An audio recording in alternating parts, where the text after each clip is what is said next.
हातावर सगळं लिहिलं आणि महिला डॉक्टरनं जीवन संपवलं. पोलिसांनी अत्याचार केल्याचा आरोप, गोपाल बदने फरार. महिला आयोगाने दिली मोठी माहिती. सातारा जिल्ह्यातील फलटण उपजिल्हा रुग्णालयात महिला डॉक्टरने आत्महत्या केली. मात्र आता या आत्महत्या प्रकरणाला धक्कादायक वळण लागले. मृत डॉक्टरच्या हातावर सुसाईड नोट आढळलेली आहे. या सुसाईड नोटमध्ये महिला डॉक्टरने आपल्यावर बलात्कार झाल्याचं लिहिलंय. त्यात त्यांनी पोलीस उपनिरीक्षक गोपाल बदनेचं नाव लिहिलंय.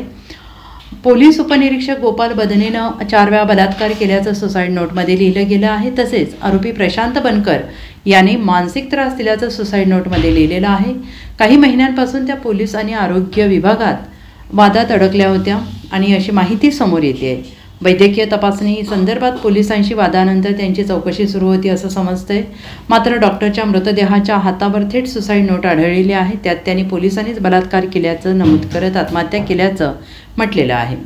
फलटण उपजिल्हा रुग्णालयातील महिला डॉक्टर आत्महत्या प्रकरणाची माहिती मुख्यमंत्री देवेंद्र फडणवीस यांनी सातारा जिल्हा पोलीस अधीक्षकांकडून घेतलेली आहे.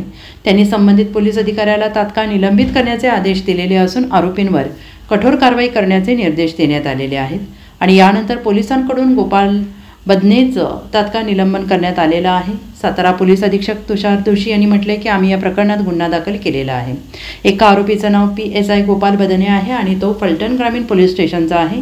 दुसरा आरोपी प्रशांत बनकर आहे. तो पोलीस नसून सामान्य नागरिक आहे.